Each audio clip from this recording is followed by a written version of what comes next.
सल्लल्लाहु अलैहि वसल्लम।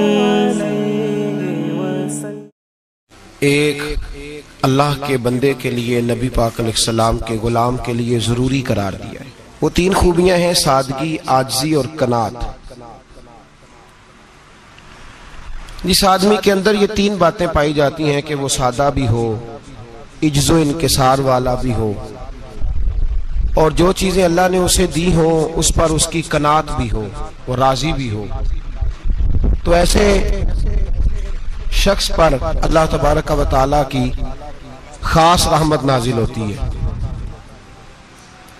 जिस बंदे के अंदर ये सलाहियतें पाई जाएं। हम देखते हैं कि इस जमाने में सादगी, आजिज़ी और कनात वाला पहलू खासा मुश्किल होता चला जा रहा है। कोई भी बरादरी हो, कोई भी कबीला हो, कोई भी इलाका हो, लोगों को अपना आप दिखाने का बहुत शौक होता जा रहा है। मैं भी हूं, मुझे भी मानो, मेरी भी सुनो और मेरी भी तारीफ करो, मेरी तरफ भी तवज्जो करो, ये माहौल बन गया। अगर आप सादगी वाले नहीं होंगे तो फिर आपने कुछ चीजें उधार की ओढ़ी होंगी जो असल नहीं। सादगी जो होती है वो असल होती है, असल रूप होता है आदमी का। अगर आपके अंदर सादगी नहीं होगी तो फिर आपने कुछ चीजें ऐसी अपने ऊपर लागू कर रखी होंगी जो आपका असल नहीं। तो जब आदमी असल से हटता है तो बेसुकून होता है। अल्लाह तबारक व तआला ने मुंह में दांत बनाए हैं तो ये असल है। इनके अंदर धागे के बराबर भी कोई चीज चली जाए तो वो बेचैन कर देती है, क्योंकि वो असल नहीं होती। तो जब आप सादगी में रहेंगे तो असल जगह पे रहेंगे, असल जगह पे, फिर आप तकलीफ में मुब्तला नहीं होंगे। आजिज़ी का मतलब ये होता है कि आप अल्लाह के किसी बंदे को हकीर ना समझें, छोटा ना समझें, जलील ना समझें। एक होती है एहसासे कमतरी कि समझना कि मैं माली तौर पे मेरे पल्ले कोई शय नहीं है, देखो कितना, ये एहसासे कमतरी है। आजिज़ी ये होती है कि ये ना समझ ले बंदा कि मेरे अंदर सलाहियत ज्यादा है, ये कमी है, ये छोटा है, ये निकम्मा है, ये बिल्कुल गुनाहगार है, ये तकब्बुर है। आजिज़ी से रहे, अल्लाह के हर बंदे को अपने से अफजल समझे, आजिज़ी के साथ रहे। कनात ये है कि आपको जो अल्लाह ने दिया है समझे कि मेरा रब सबसे ज्यादा मेरे ऊपर ही मेहरबान है, उसने जो मुझे दिया है वो किसी और को नहीं दिया। ये शुक्र के तौर पर, तकब्बुर के तौर पे ये भी नहीं। कनात करें। आजिज़ी जब आपके अंदर होगी, सादगी होगी, तो जिंदगी इत्मीनान से गुजरेगी, सुकून से गुजरेगी। और आजिज़ी और सादगी का ये वाला तर्जुमा नहीं कि जिस बंदे ने मैले कपड़े डाले हो आप समझे कि ये बड़ा सादा आदमी है जी, हफ्ता आया ना आया नहीं तो सादा है। ये सादगी नहीं होती। नफासत तो हुसैन है इस्लाम का। नबी पाक सल्लल्लाहु अलैहि वसल्लम ने एक मालदार आदमी को फटे पुराने कपड़े पहने हुए देखा था तो हुजूर ने मना किया था। फरमाया अगर अल्लाह नेमत देता है तो बंदे पर उसका असर देखना भी पसंद फरमाता है। अच्छे कपड़े छोड़ दें तो आप सादा हो गए, ये मतलब नहीं। बहुत सारे गरीब लोग भी सादे नहीं होते, जो हर वक्त कहता रहता है मैं किसी चौधरी को कुछ नहीं समझता, तो वो सादा है। जो कहता रहता है कोई नहीं मेरी नजर में, मैं आप बड़ा सियाना हूं, फलाना बंदा आया तो मैंने लाजवाब कर दिया, दो बातें नहीं फिर वो कर सका आगे से, तो आप सादे। आप तो बड़े महान तेज आदमी है भाई, आप तो अपनी करामत सुना रहे।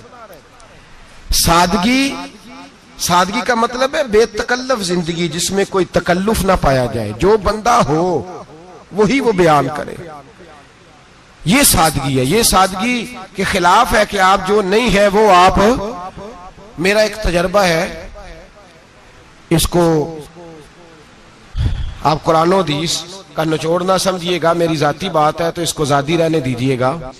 कभी कभी मैं परेशान होता हूं। आप किसी की दावत खाने जाए ना, वो अकीके की हो, वलीमे की हो, कोई भी हो, अच्छा जब आप खा लेते हैं ना तो फिर वो आदमी मुतालबा करता है कि आप उसकी तारीफ करें, और उसका ये मुतालबा होता है। वो बिल्कुल मेरी तरह का देहाती भी हो तो कहता मैं मुंडिया नूं कल आख्या कि लियाओ फिर कोई कट्टा चंगा तगड़ा जिहा, अज जी आखन ना कि जनाब दी दावत सी ते इस पकाए कुछ नहीं। वो फिर जिसले कट्टा एडा वधिया लिया के नाई अगे रखा तो उन्हें पहली बारी इंज दा वेख्या सी, उन्हें फिर बनाया कि कमाल कर छड़ी। मुतालबा क्या है उसका भला? तो आखे कि जिंज दी तुसा रोटी पकाई मैं कदे नहीं खादी। ये हर आदमी का मुतालबा, हर आदमी। जनाब मैं सवेरे गया हूं तो ताजी सब्जी स्पेशल आपके लिए मैं लेके आया हूं, और ये वो वाली लाया हूं जो मिलती नहीं थी पूरी दुनिया से, सिर्फ मुझे मिली है। तो ये आजिज़ी नहीं, ये सादगी नहीं, ये बनावट है। ये मैं अमीर गरीब ये सारे लोग ये काम करते हैं, सारे। जो हम नहीं वो हम बन के दिखाते हैं, जो हम हैं नहीं वो हम बनते हैं। उसका नुकसान ये होता है कि जब वो चीज जो असल नहीं होती वो आती है तो तकलीफ देती है।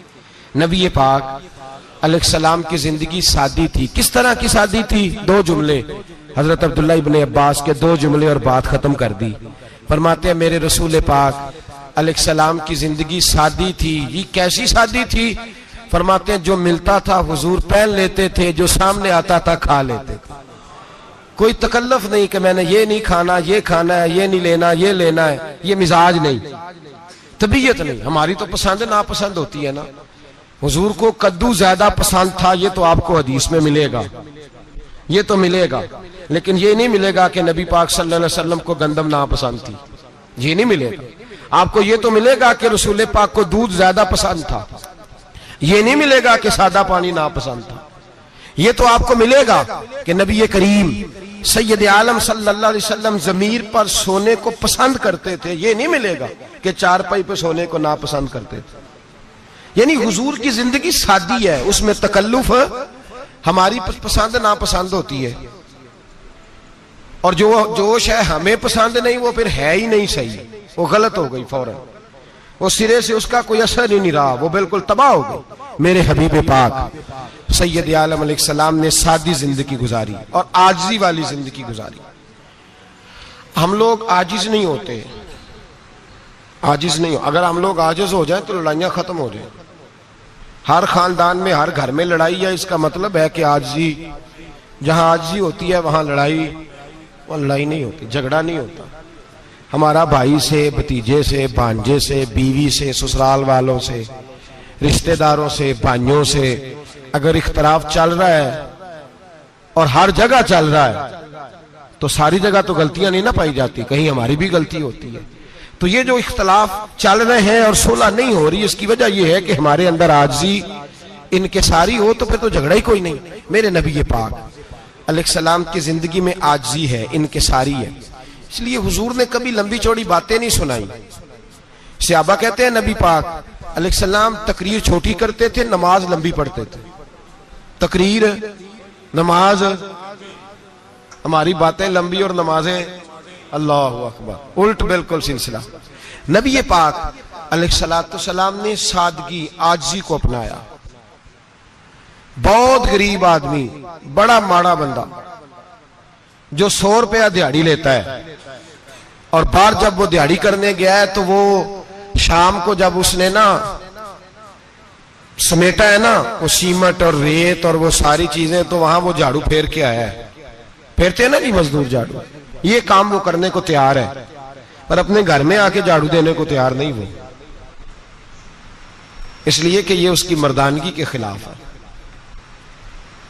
बाहर जब वो गया है, किसी होटल में काम कर रहा है, टाई पैंट कोट पहन के वो बड़ा अच्छा, वहां अगर उसको बर्तन धोने पड़े तो धो लिए, बल्कि अगर नाराज ना हो जाए बाहर रहने वाले साथी, तो ढेरों लोग बाहर जाके होटलों में बर्तन मांजते हैं, लेकिन वहां उनके रोब को, उनके नाम को कोई धब्बा लगता, लेकिन घर के अंदर जिस बर्तन में उन्होंने खुद रोटी खाई है, अगर उनको ये कह दिया जाए ना कि ये धो लो, तो फिर तो तलाक तक नौबत आ जाती है, फिर तो मसला खराब है। फिर तो हो सकता है कि बीवी की अम्मा की भी खैर ना हो, तुझे उसने सिखाया कुछ नहीं, मुझे ही तूने कह दिया उठ जा। ये हमारा हाल है, और है हम सारे आजिज़ मिस्कीन, है हम सारे माड़े गरीब, ये सारा अपनी जगह तय।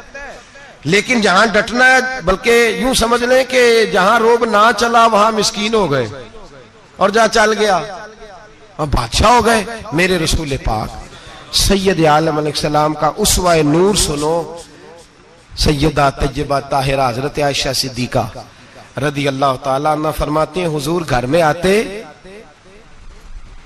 अगर घर के अंदर झाड़ू देने वाला है तो मुस्तफा ने उठा के काम करना शुरू कर दिया है। ये मामूली बात नहीं। अगर हजरत फातिमा ज़हरा की चक्की पीसने के लिए फरिश्ते आ सकते हैं तो रसूल पाक के घर का काम करने के लिए भी आ सकते हैं। लेकिन मेरे नबी पाक सल्लल्लाहु अलैहि वसल्लम घर में अपने कपड़े धो लेते, फट जाते तो हुजूर सी लेते। यहां तक कि हजरत आयशा फरमाती है, एक दिन हुजूर ने कहा खाना पकाओ, तो मैंने कहा कनीज आटा गूंद रही है। नबी पाक ने मालूमात की तो पता चला कि वो कनीज तो जा चुकी, बीमार थी। फरमाती है हुजूर ने अपने दस्ते मुबारक से आटा गूंदा, नबी पाक ने गूंदा, नबी पाक ने। लगे जो मजदूर शाह ऐसा, न धुन न दौलत सरबराह ऐसा, अरश नशी का जमी पे घर है, मेरा पैगंबर अजीम तर है। नबी पाक ने आटा गूंदा और आटा गूंद के फरमाया आयशा आओ रोटी पका दो। मैंने आटा गूंद दिया है। ओ भाई मैं बहुत बड़ा नवाब हूं मैं आजिज मिस्कीन, लोगों की मैं कमियां कोताहियां सुनाता हूं, लेकिन अगर जरा सा भी हाथ हिलाना पड़े तो उस वक्त ना जहां रोब चलता है वहां तो चलाना चाहिए ना। जितना हमारा दबदबा बनता है, आजिज़ी इनकिसारी, ये इंसान को संवारती है, ये उसको सुकून देती है, ये उसके अंदर पैदा करती है वो चीज जो उसे अल्लाह के करीब करती है। अगर आप बड़े हैं तो फिर आप बड़े ही रह जाएंगे, बन कुछ नहीं सकेंगे। अगर आप में तकब्बुर है तो फिर अना का बुत कायम हो जाएगा, बन कुछ नहीं सकेंगे आप। हर आदमी को अपना आप दिखाने का शौक है, बनाने का शौक है, शोहरत, नाम भरी, अपने आप को जाहिर करना, बताना। 1,44,000 सहाबा थे मेरे रसूल पाक के, सारे कहिए सल्लल्लाहु अलैहि वसल्लम। जब हुजूर का नाम सुने तो दरूद पाक पढ़ा करें, सल्लल्लाहु ताला अलैहि वसल्लम। 1,44,000 सहाबा थे, काम कर गए, किसी ने नाम नहीं बनाया, काम किया। शायद चंद 100 के नाम किताबों में मिलते हो, बाकियों ने काम किया, नाम पर तवज्जो ही नहीं। और कुछ ऐसे भी थे जो आए नहीं, बात मानी है मेरे नबी पाक की। हजरत वैसे करनी रदी अल्लाह तशरीफ नहीं लाए, घर रह के वे हुजूर की बात मानी है। माँ की खिदमत करो, नहीं आए, खिदमत करी, तशरीफ नहीं लाए, घर रह के बात मानी। दर्जा क्या दिया? मेरे रसूल पाक अलैहिस्सलाम ने ड्यूटी लगाई मौला अली शेर खुदा की, हजरत उमर फारूक रदी अल्लाह ताला, फरमाया मेरा जुब्बा ले जाना और मेरे अवैस से मिलना और उसे कहना मेरी उम्मत की बख्शिश की दुआ मांगे। भाई घर रह के बात मानी, कोई शोरा नहीं, कोई नाम नहीं। इमाम अब्दुल वहाब शौरानी कहते हैं करन के लोग उन्हें रोड़े मारते थे और उनसे पूछते थे तेरा नाम क्या है, तो जनाबे वैसे करनी फरमाते थे अगर तो कयामत में बख्शा गया तो नाम बता दूंगा, और अगर वहीं अड़ गया तो नाम से क्या रह जाएगा, यहां तो लिखा रह जाएगा। और फिर दुआ मांगी, इमाम शौरानी ने लिखा है दुआ मांगी हजरत अवैस करनी ने, ए अल्लाह मैंने जिंदगी छुप के गुजारी है, मुझे जाहिर ना करना। मैं सिरापा मखजन राज था और रहा था मुद्दतों राज में, ये तो तेरा शौक के दीद कशा कशा मुझे खींच लाया मजाज में। ए अल्लाह मैंने पर्दे में वक्त गुजारा है, अल्लाह मस्तुरना बिसुत्रिकल जमील, ए अल्लाह बस मुझे पर्दों में रखना, पर्दों में। उठ बुलिया चल उथे वसीए, जिथे वस देनी सारे ही अन्ने, ना कोई साडी जात पछाणे ना कोई सानू मन्ने। ए अल्लाह मुझे पर्दा दे, शोहरत नहीं चाहिए, मेरा नाम ना हो, कोई जाने कोई पहचाने ना, बस मैं तेरा हूं तो छुप के तेरे पास आ जाओ। इमाम फरमाते अल्लाह 70,000 फरिश्ते कयामत के दिन हजरत अवैसे करनी की शक्ल के पैदा करेगा और उन फरिश्तों के अंदर छुपा के जनाबे अवैस को अपनी और अपने महबूब की बारगाह तक ले जाएगा, क्योंकि वो छुपे रहे, जरूरत नहीं। मैं सिरापा मखजन राज था, मैं तो रहा था मुद्दतों राज में, ये तो तेरा शौक के दीद कशा कशा मुझे खींच लाया मजाज में, शौक नहीं। मुझे भी पूछ लो, मेरा भी नाम ले लो। अब तो इस कदर ज्यादा अना का बुत आ गया, रोटी खिलाओ, जिसको खिलाई उसकी फोटो खींच के फेसबुक पे दो, पानी पिलाया तो पहले उसकी फोटो दे लो, अगर सलाम लिया तो पहले छोड़ दो यार, बस करो। ये अना के बुत बना लिया हम लोगों, किस चक्कर में पड़ गई है दुनिया। एक गरीब को 2, 4, 5 रुपए क्या दे दिए, एक आटे का थैले का दे दिया, 4 अखबारों में खबर दे दी, ये आजी है। ये तरीका है। अब तो लोग यहां तक रियाकारी करने लगे, नमाज पढ़ने के लिए आते हैं तो पहले फोटो खींच के आते हैं जुम्मे की तैयारी करते हुए। बस कर दें, बस करें, कहीं रुकें, किसी जगह स्टॉप करें, अपने अंदर इंकिसारी पैदा करें। जो खत्म हो गया वो बच गया, जो अपने आप को बनाता रहा वो कभी बन ना सका। बचा वही जो रब की बारगाह में मिट गया। हमारी तो उम्र गुजर गई है अपने आप को तामीर करते, सारी जिंदगी गुजर गई। मेरा भी नाम लो, 30 साल में रह के आया हूं जी सऊदी अरब के फलाने मोहल्ले में, किसी से मेरा नाम पूछोगे तो पहुंच जाओगे। क्या होते थे आप वहां, क्या नाम पूछे? वहां तो बादशाहों के नाम अब कोई नहीं लेता, मिट गए, जो आए थे चले गए। गखड़ आना तो चौक से किसी से भी पूछ लेना, मैं भी होता हूं, क्या होते हो? यहां बड़े लोग थे जिनका तूती बचता था, खत्म हो गए।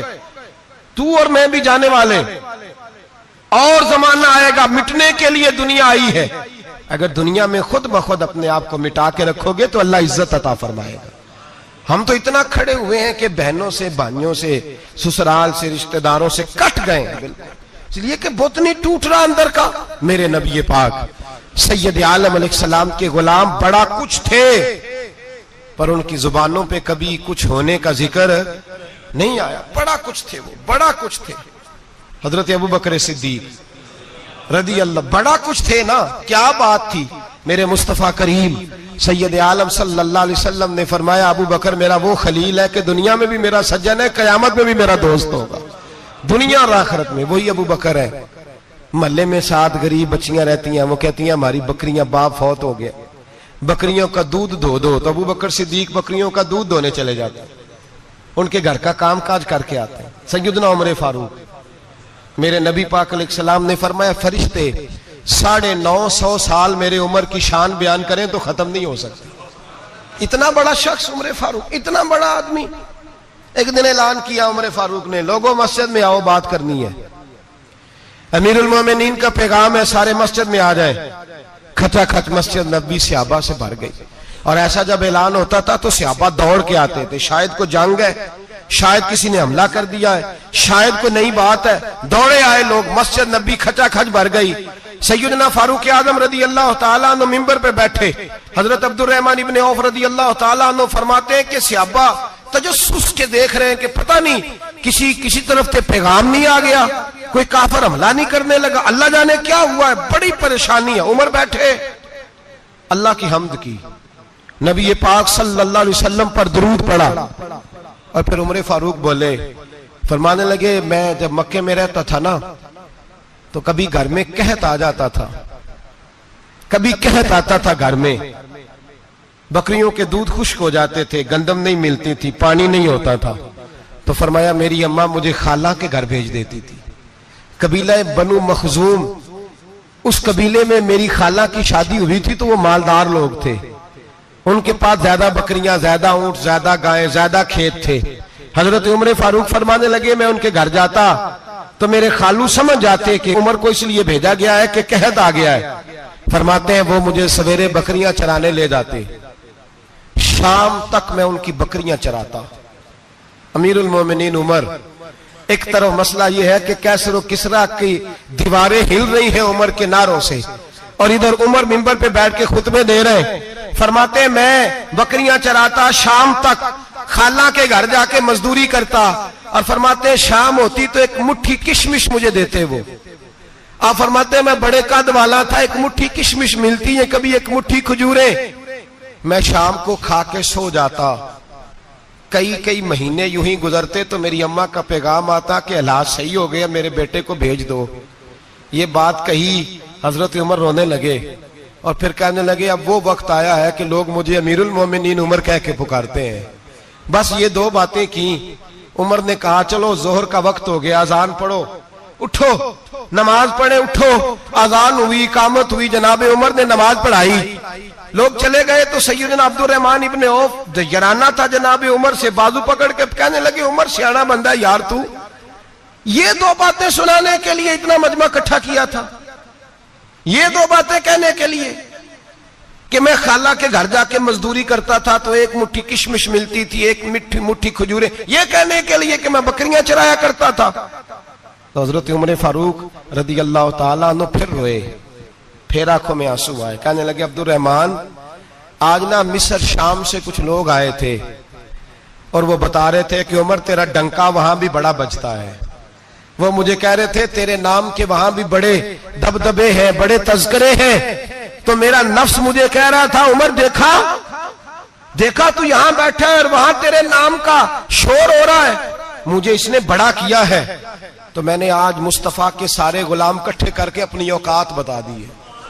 मैंने अपनी औकात बताई है कि मैं कुछ नहीं, कोई शय नहीं, कोई चीज ही नहीं, असी किसी से कुछ नहीं जे लगदे, ना कोई साडा दर्दी। मैंने बताया है कि मैं तो किसी के बकरियां चरा के एक मुट्ठी किशमिश लेके गुजारा किया करता था। गुजारा मुझे मेरे कुछ साथी ना ले गए गुजरांवाला सर्दियों के मौसम में, मुझे कहने लगे स्वेटर पसंद कर लें अपनी मर्जी का।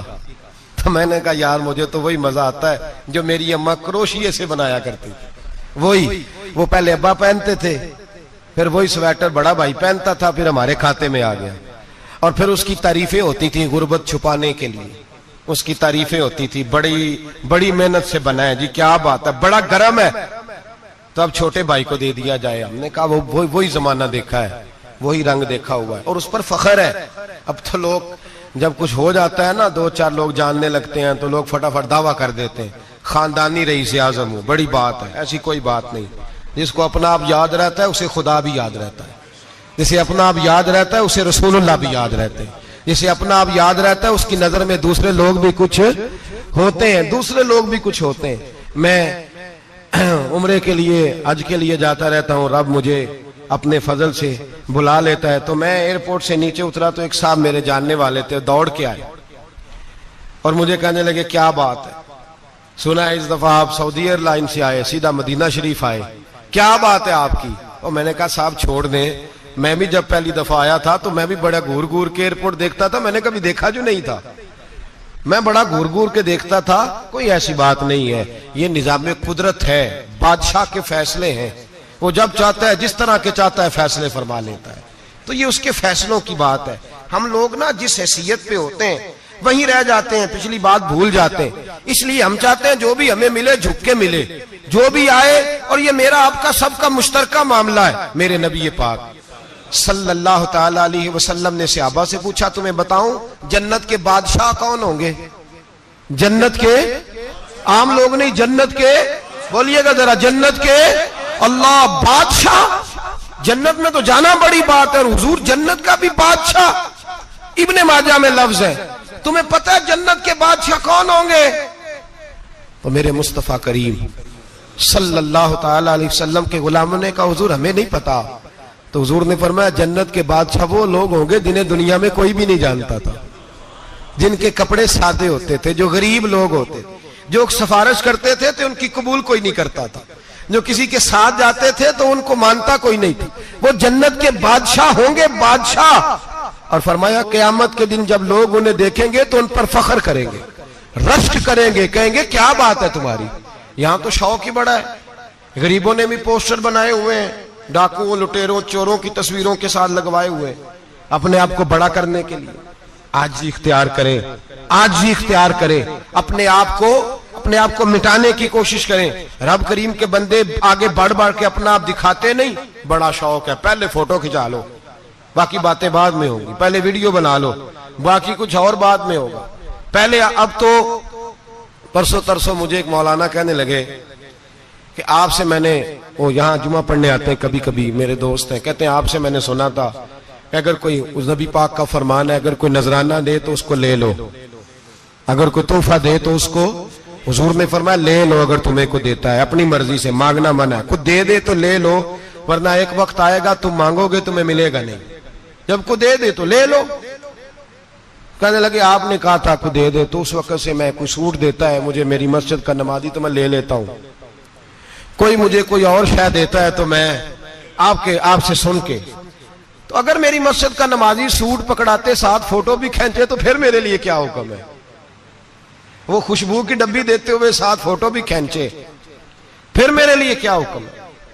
कहने लगे रमजान में ये हाल हुआ है कि लोग कपड़े दे रहे थे और फोटो खींच रहे थे, क्या चक्कर है, कहां चले गया? गरीब आदमी की इज्जत नफ्स को कुचल डाला पकड़ के। एक जोड़ा साल के बाद इमाम को दिया, उसकी भी तस्वीर खींच के फेसबुक पे दे डाली। ये हमारी आजिज़ी है, ये हमारा प्यार है, ये हमारा अंदाज है। भाई ये हम गलत रास्ते पे, गलत डगर पे चल निकले, हमें वापस आना पड़ेगा। मेरे नबी पाक अलैहिस्सलाम ने आजिज़ी को पसंद किया। हुजूर शोहरत से, नामवरी से दूर रहते। नबी पाक अलैहिस्सलाम ने आजिज़ी, इनकिसारी और सादगी और कनात इनको अपना के रखा, सीने से लगा के। ये नहीं कि माल नहीं आया, बहरीन से लाखों दिनार आए हुजूर के जमाना ज़ाहिरी में।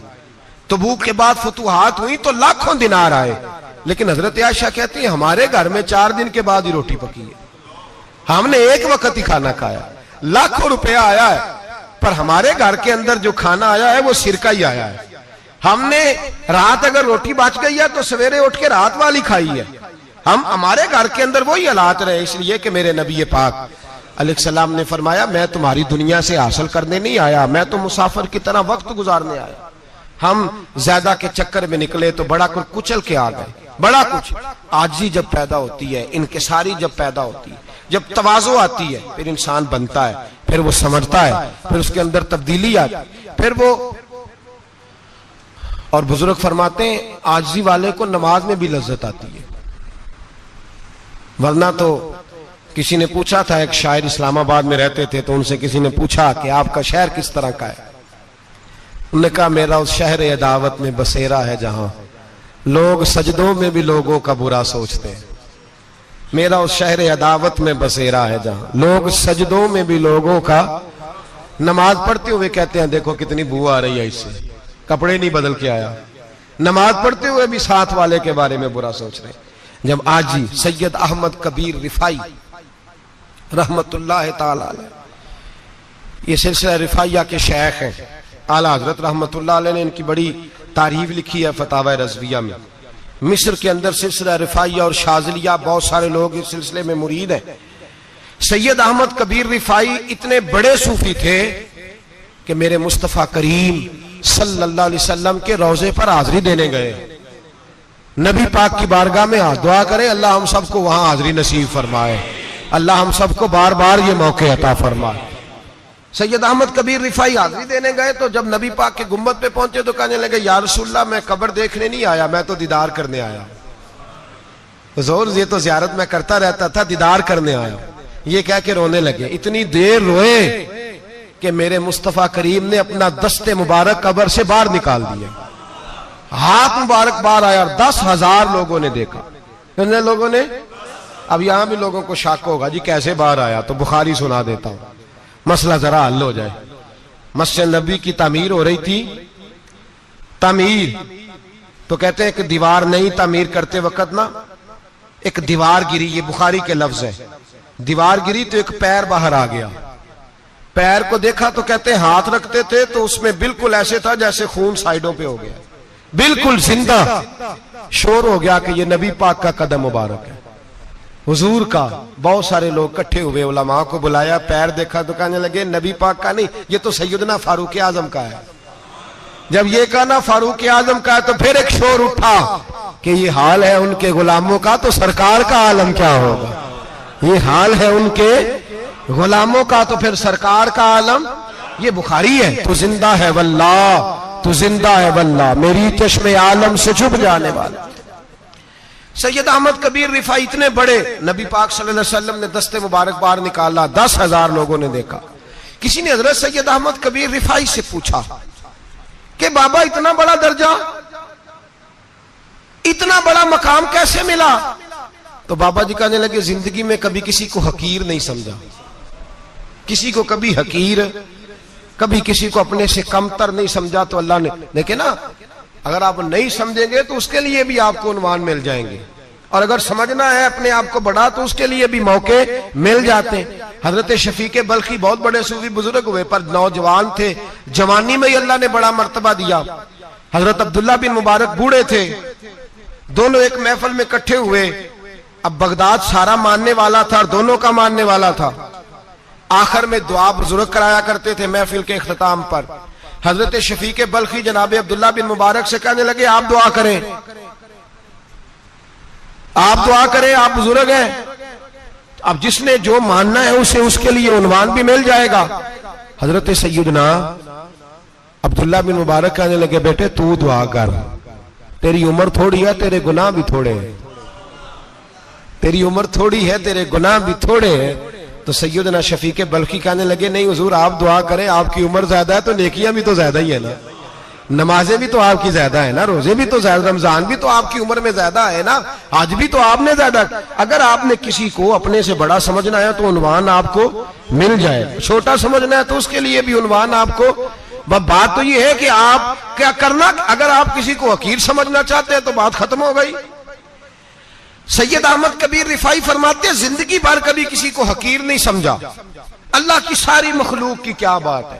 अल्लाह कुरान में कहता है, इन्नल्लाह ला यस्तही अन यदरिब मसलन मा बऊदतन फमा फौकहा।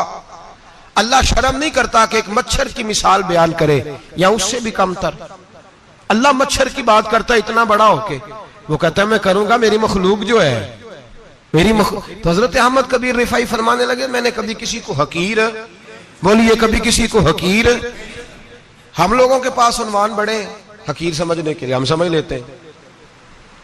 अमीर आदमी कहता है गरीब मेहनत क्यों नहीं करता, मेहनत करे अमीर हो जाएगा। उन्वान हुआ कि ना तनकीद करने का। 4 बच्चे हैं, करें कमाई, अमीर हो जाएंगे। अब वो हकीर समझ रहा है गरीब को, गरीब भी अमीर को हकीर समझता है।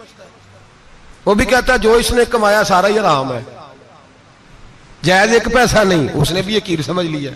यानी वो ये कह रहा है कि मैं हलाल खाता हूं, ये अमीर हराम खाते हैं, तो बात खत्म हो गई। उसने भी हकीर समझ लिया, इसने भी हकीर समझ लिया। अब उन्वान ही था ना, अगर उन्वान बदल लेते तो बात बन जाती। अमीर अगर ये कहता कि मैं इस गरीब की मदद करूंगा इसलिए कि पैसे मेहनत से नहीं मिलते, खुदा के फजल से मिलते हैं, तो वो ये ना कहता कि ये मेहनत करता तो आगे चला जाता। और गरीब अगर समझता इस बात को तो ये ना कहता अमीर सारे हराम ही खाते हैं, वो कहता भाई रब ने जो मेरे लिए पसंद किया मुझे दिया, जो इसके लिए पसंद किया इसे दिया, बात खत्म हो गई, झगड़ा खत्म। उन्वान तो मिल जाएगा आपको, मुस्बत भी और मनफी भी। तो अच्छी बात नहीं कि मुस्बत इख्तियार करें। सैयद अहमद कबीर रिफाई कहते मैं गुजर रहा था, एक दिन मेरे साथ ऐसा हुआ कि मैं गुजर रहा था खेत के अंदर से, इधर भी पानी था इधर भी पानी था। होता है ना पानी पानी होता है फसलों में कई दफा। कब होता है ज्यादा पानी? नहीं, जब कद्दू करी रहे जी, और जब कद्दू करते हैं ना तो दोनों जाने पानी भरा होता है ना जी, वो ट्रैक्टर भी पानी में चलता है। मैं पेंडू हूं ना, मुझे ज्यादा पता है क्या हालात होते हैं। तो वो इधर भी पानी इधर भी पानी, तो दरमियान में से वो मुंडेर होती है छोटी सी, वाटा खीदा अपनी जुबान है। तो कहते इधर भी पानी था इधर भी पानी था। सैयद अहमद कबीर रिफाई कहते हैं मैं गुजर रहा था, असर की नमाज का टाइम हो गया, मैं जल्दी जल्दी जा रहा, सामने से कुत्ता आ गया। इंसान अशरफुल मखलूकात है, लेकिन वो अल्लाह का शुक्र करेगा कि उसने मुझे अशरफ बनाया है। ये नहीं कह सकता कि ये मखलूक हकीर है, ये बुरी है, ये नहीं कह सकता। शुक्र करे कि मुझे अल्लाह ने अशरफुल। सैयद अहमद कबीर रिफाई कहते कुत्ता आ गया सामने से। अब कुत्ता आया तो मुझे जल्दी थी, कुत्ता भी भीगा हुआ था। अब मेरा दिल करे कि कुत्ता नीचे उतरे तो मैं गुजरूं, कुत्ता खड़ा है कि ये साइड पे हो तो मैं गुजरूं। कहते हैं देर हो गई, तो मुझे डर लगता था, मैंने कभी कुत्ते को भी नहीं झिड़का था, कभी कुत्ते को भी, अपनी इतनी हैसियत ही नहीं, झिड़का ही नहीं कभी किसी को। आप फरमाते हैं देर हो गई तो मैंने कहा या अल्लाह, हजरत सैयद अहमद कबीर कहते हैं मैंने कहा या अल्लाह इस कुत्ते को जुबान ही दे दे, मैं इसे कुछ समझा ही दूं, इसे जुबान ही दे दे, तू तो कादर मुतलक है। उसे जुबान दे दी। तो मैंने कुत्ते से कहा नीचे उतर जा, मैंने नमाज पढ़नी है। तो कहने लगा बाबा जी आप उतर जाए, आप उतर जाए, आप उतर जाए, मैं क्यों उतरूं? तो सैयद अहमद कबीर रिफाई कहते हैं मैंने उससे कहा कि बात यह है कि मेरे ऊपर नमाज फर्ज है, तेरे ऊपर फर्ज नहीं, तो मैंने नमाज पढ़नी है। अगर मैं खेत में उतर गया तो कीचड़ है, मेरे कपड़ों को मिट्टी लग जाएगी, पता नहीं पानी पाक है कि नापाक है, तो तू उतर जा, तेरे ऊपर नमाज नहीं फर्ज, तो मुझे जाने दे। तो सैयद अहमद कबीर रिफाई कहते हैं उसने ऐसी बात की कि मेरे ऊपर वजह तारी हो गया। कुत्ते ने बात की तो मैं कांपने लगा। राती जागे शेख सदावे, राती जाग दे कुत्ते, तैथों उत्ते मालक दा दर मूल न छड़ दे, भावे मारो 100 जुत्ते, तैथों उत्ते वो एक बुरकी दा कदर पछानन, भावे मालक होमन सुते तैथू उत्ते, रुखा सुखा खा दिने जार रुखा विच सुते ते तैथू उत्ते। उठ बुलिया चल यार मना लै नहीं ते बाजी लै गए नहीं कुत्ते। उठ बुलिया चल यार मना लै नहीं ते बाजी लै गए कुत्ते ते तैथू उत्ते। सैयद अहमद कबीर रिफाई कहते हैं वो मुझे कहने लगा आप उतर जाए, तो मैंने कहा भाई मेरे ऊपर नमाज फर्ज है, तेरे ऊपर फर्ज नहीं, तू उतर जा, मेरे कपड़े आलूदा हो जाएंगे तो क्या करूंगा। तो कहते हैं उसने बात की तो मैं घबरा गया और छलांग लगा के मैं खेत में उतर गया। मुझे कहने लगा बाबा जी कपड़े अगर आपके कीचड़ से आलूदा हो गए तो पानी से साफ हो जाएंगे, और अगर मुझे हकीर जान के आपका दिल आलूदा हो गया तो 7 समुद्रों से भी साफ नहीं होगा। कपड़े पानी से धुल जाएंगे और दिल अगर तकब्बुर से आलूदा हुआ तो 7 समुद्रों से भी सही हो सकता ना। ना ना हकीर नहीं जानना, ना मौलवी को, ना सूफी को, ना दरवेश को, ना खेत में काम करने वाले को, ना पट्टे पे मजदूरी करने वाले को, ना गाड़ी का शीशा साफ करने वाले को, ना तेल डालने वाले को, ना किसी को हकीर ना जान, ना किसी के हाल पे तंज कर, ना किसी के गम का मजाक उड़ा, वो जिसे चाहे जैसा नवाज दे। ये मिजाज लुत्फ रसूल है। ना ना कोई आया लेके चला गया, कोई उम्र भर भी ना पा सका। मेरे मौला तुझसे गिला नहीं, ये तो अपना अपना नसीब है भाई, हकीर नहीं जानना। सैयद अहमद कबीर रिफाई फरमाते हैं वो कुत्ता तो गुजर गया, मैं दौड़ा घर गया, जाके मैंने गुस्ल किया, कपड़े बदले। फरमाते हैं पहले भी मैं असर पढ़ता था, पर आज जब नमाज पढ़ी तो बड़ा ही मजा आया। मैं सर सजदे में रखूं मेरा उठाने को जी ही ना चाहे, मैं रुकू में जाऊं तो मेरा सर उठाने को दिल ही ना चाहे।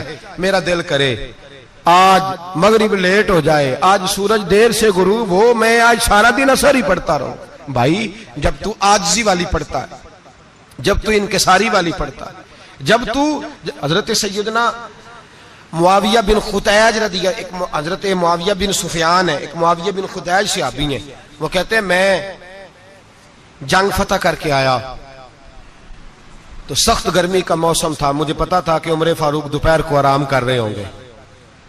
आप फरमाते मैं मस्जिद नबी में बैठ गया, एक बच्ची जनाब उमर के घर से निकली तो मुझे कहने लगी मुआविया आपका नाम है? मैंने कहा हाँ। अंदर जाके जनाब उमर को बताया तो उमर दौड़े आए, और जब आए तो सर पे टोपी कोई नहीं, पैरों में जूता कोई नहीं। कहने लगे मैं तेरा इंतजार कर रहा था, आज मुझे उम्मीद थी तू आएगा, तूने बताया क्यों नहीं? तो मैंने कहा हुजूर मुझे पता है रात सारी आप चेहरे पे कपड़ा डाल के मदीने की गलियों में रहते हैं, तो दोपहर को आप आराम करते होंगे, इसलिए मैंने कोशिश की कि आपको बेदार ना करूं, आप आराम कर रहे होंगे, इसलिए ये मैंने कोशिश की कि मैं बैठता हूं मस्जिद में आराम करता हूं, जब आप आएंगे तो देखी जाएगी। हजरत उमर फारूक ने जलाल किया, फरमाया तू मुझे गाफिल समझता है कि मैं सो जाऊंगा? और आप फरमाने लगे मैं कौम का खादिम हूं जिसकी इतनी ज्यादा रियाया हो वो सो जाए चुप करके, मैंने जवाब नहीं देना अल्लाह की बारगाह में?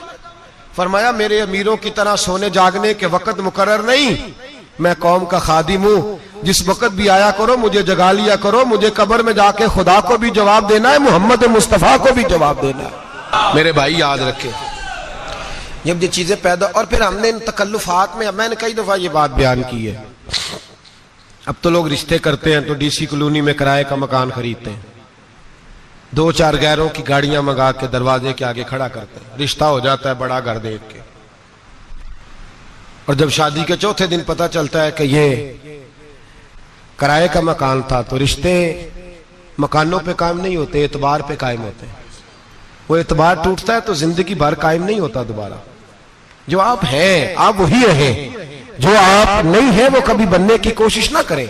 और मेरे अजीज ये भी याद रखें आजिज़ी आपको सवार देगी, और वैसे भी हम अल्लाह के हुजूर जाने वाले, अगर पर्दों में छुप के चले जाएंगे तो बच जाएंगे, और अगर हम अपना आप दिखाते ही रहें, सारी जिंदगी इसी चक्कर में रहें कि मुझे भी पूछो, मुझसे भी मुशावरत करो, मेरी भी बात सुनो, तो ये अना की दौड़ तो खत्म ही नहीं होती।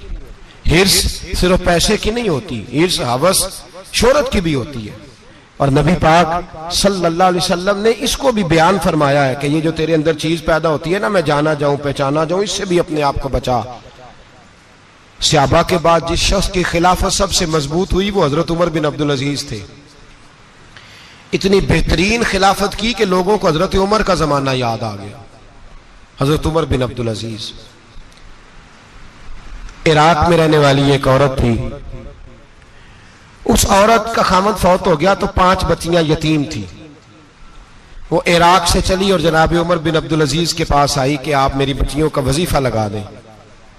वो कहती है, जब मैं पहुंची ना, यहां तो अब तो इस्तकबाल, आना जाना बड़े मामलात है। अब तो बच्ची की बारात आए और 5, 7, 10, 20 लोग दरवाजे पे खड़े ना हो तो बारात नाराज हो जाती है। कहते हमारा इस्तकबाल ही किसी ने नहीं किया।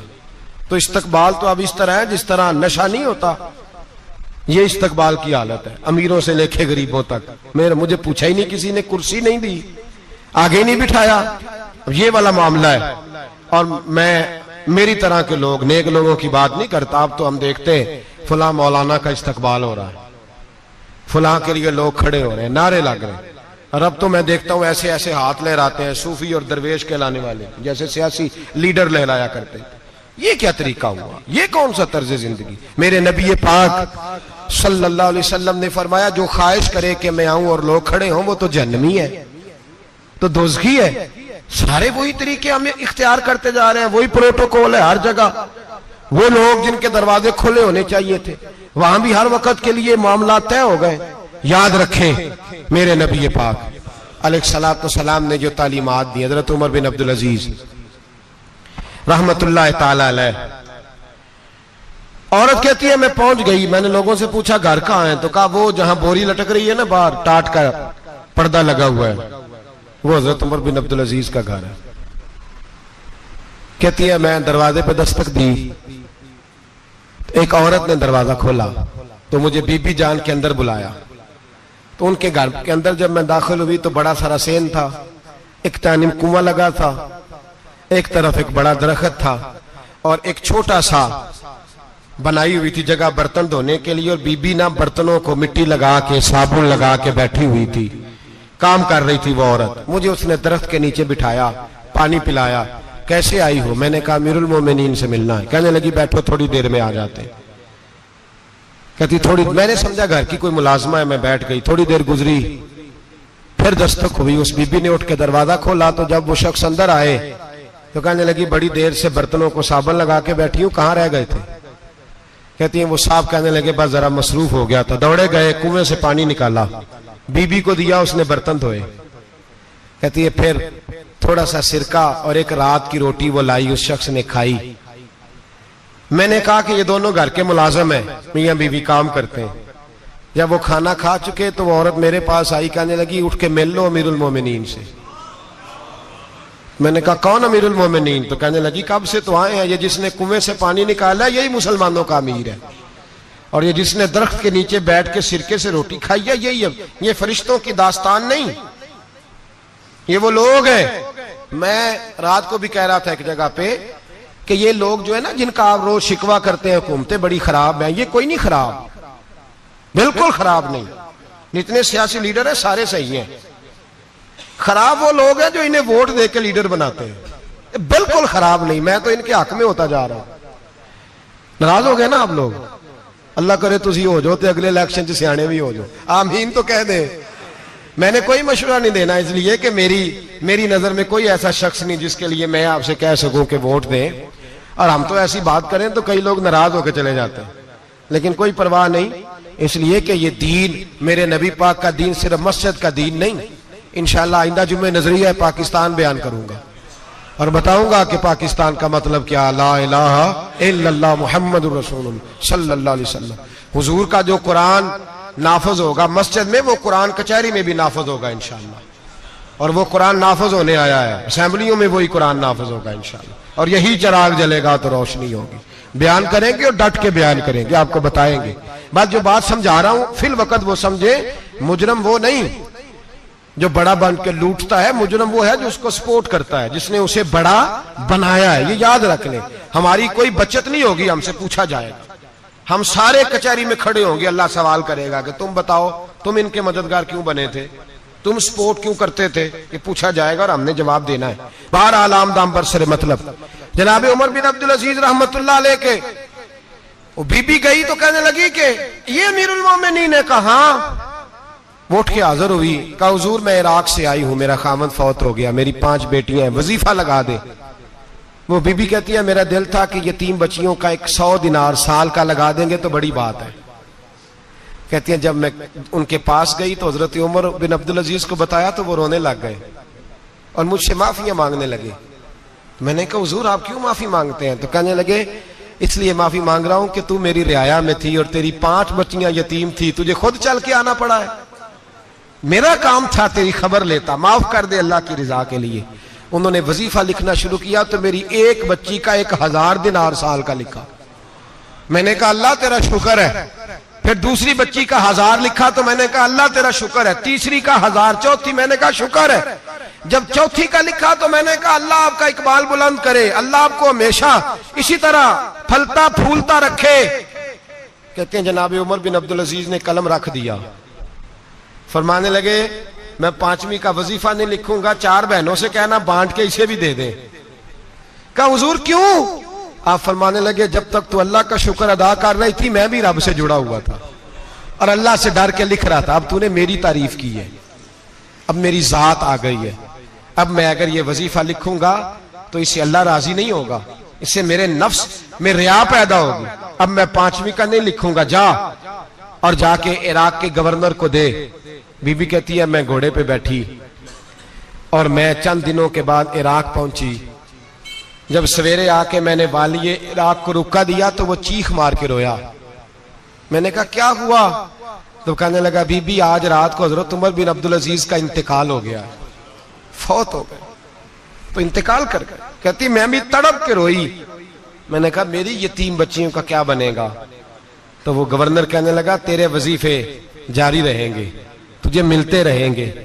तो कहने लगी कैसे? कहने लगा मैं अगर तो गवर्नर रहा तो तेरा वजीफा जारी रहेगा और अगर गवर्नरी से उतर भी गया तो मैं जाती तौर पे मालदार हूं, फिर भी तेरी बच्चियों के माहाना पैसे पहुंचते रहेंगे। मैंने कहा तू क्यों देगा? कहती है वो रो पड़ा। कहने लगा अगर अमीर हजरत उमर बिन अब्दुल अजीज जैसे हो तो फिर अल्लाह गवर्नरों के दिलों में भी रहम डाल दिया करता है, फिर मेरे जैसे लोगों को भी वो बदल देता है। हजरत उमर बिन अब्दुल अजीज घर आए, 3 बेटियां थी। एक को आवाज दी, वो आई तो उसने मुंह पे हाथ रखा है। दूसरी को आवाज दी, वो आई तो मुंह पे हाथ रखा है। तीसरी को आवाज दी तो मुंह पे हाथ रखा है। आपने अपनी बीवी से कहा कि ये बच्चियां मुंह पे हाथ क्यों तीनों ने रखा हुआ, क्या बात है? तो बीबी रो पड़ी, कहने लगी 4 दिन हो गए मेरी बेटियां प्यास से रोटी खा रही हैं, 4 दिन हो गए, उनके मुंह से बदबू आती है इसलिए वो आपके सामने आती हैं तो मुंह पे हाथ रख लेती हैं 4 दिनों से। बीबी रो रही है, हजरत उमर जलाल में आ गए। आप फरमाने लगे तू ये रो रही है, तू रोई है, तूने मेरे घर में रह के अल्लाह की नाशुक्री की है, तू शुक्र अदा नहीं करती कि 3 वक्त प्याज और रोटी तुझे घर की 4 दीवारी के अंदर मिल जाता? रो रही है और मैं आ मेरे साथ बाहर निकल, तुझे वो लोग दिखाऊं जो झोपड़ियों में रहते हैं और मांग के खाते हैं, आ तुझे दिखाऊं। इतनी नाशुक्री कि घर के अंदर प्याज पहुंच रहा है, रोटी पहुंच रही है और तू कहती है मेरी बेटियां प्याज से खाती हैं, शुक्र कर फाके नहीं काटने पड़े। फिर अगले लफ्ज कहे तो रो पड़े। फरमाने लगे मैंने तो मुस्तफा के वो हालात भी सुने हैं जिसमें कई दिन बीबी फातिमा ने फाके किए। तू घर के अंदर प्याज पहुंच रहा है, तू अभी भी। सादगी, आजिज़ी और कनात नेमत थी इन लोगों की। हमारे यहाँ रोज शिकवा है, किस बात का? गाड़ी कोई नहीं। रोज रोना है, किस बात का? बंगला कोई नहीं। रोज रोना है, किस बात का? बैंक बैलेंस कोई नहीं। 10 जोड़े क्यों नहीं ईद पे आए? और ये सिर्फ औरतों का मसला नहीं, हमारे अंदर भी ये बात बदर्जे औला। हम रोज अपने आप को मिस्कीन कहते हैं, गरीब कहते हैं, लाचार कहते हैं, मजबूर कहते हैं। कभी देखो जो झोंपड़ियों में रहते मुर्शद दे इश्क तसव्वुर विच